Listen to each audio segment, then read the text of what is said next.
दोपहर के कारोबार के दौरान भारतीय रुपये अमेरिकी डॉलर के मुकाबले 88 के रिकॉर्ड निचले स्तर पर पहुंच गया है। पहले ट्रंप के टैरिफ की वजह से रुपया गिरा और अब एक बार फिर से अमेरिकी एक्शन का असर भारतीय करेंसी पर दिखाई पड़ रहा है। रुपये में कमजोरी, H-1B वीजा शुल्क में बढ़ोतरी और भारत की IT कंपनियों के मुनाफे पर संभावित असर के चलते देखी जा रही है। इससे इक्विटी निवेश पर भी असर पड़ सकता है, क्योंकि विदेशी निवेशक घरेलू IT शेयरों में अपनी हिस्सेदारी का पुनर्मूल्यांकन कर सकते हैं।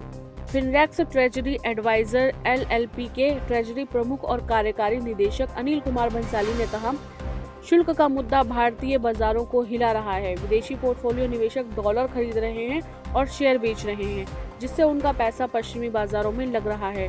शुल्क के बाद $1 लाख के वीजा शुल्क ने FPI के 2 दिनों की छोटी खरीदारी के बाद 2,900 करोड़ रुपए के शेयर बेचने के लिए मजबूर किया है।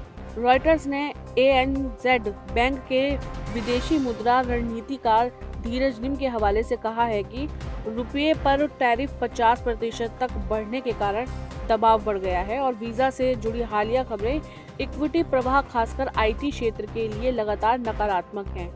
रुपये की कमजोरी अन्य एशियाई मुद्राओं के अनुरूप ही है।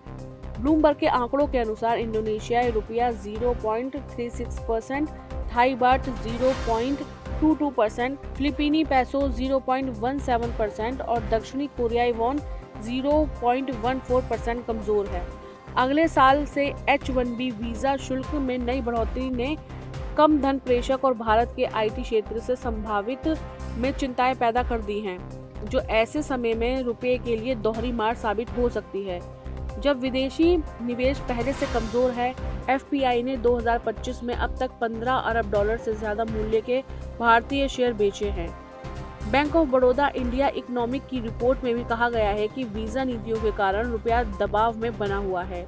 दोपहर के समय रुपया अमेरिकी डॉलर के मुकाबले 88 पर कारोबार कर रहा था।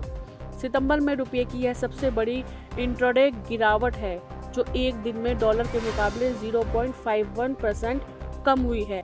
तो ट्रंप के टैरिफ और वीजा नियमों में बदलाव ने भारतीय रुपयों के लिए मुश्किलें बढ़ा दी हैं। इन फैसलों से न केवल रुपया कमजोर हुआ है, बल्कि विदेशी निवेशकों का भरोसा भी डगमगा रहा है। अब देखने वाली बात यह होगी कि भारत सरकार इस चुनौती से निपटने के लिए क्या कदम उठाती है। फिलहाल सभी की निगाहें अंतर्राष्ट्रीय बाजार और भारत सरकार के अगले फैसलों पर टिकी हैं। ये सब मिलकर भारतीय रुपया और अर्थव्यवस्था के लिए एक बड़ी चुनौती पेश कर रहा है।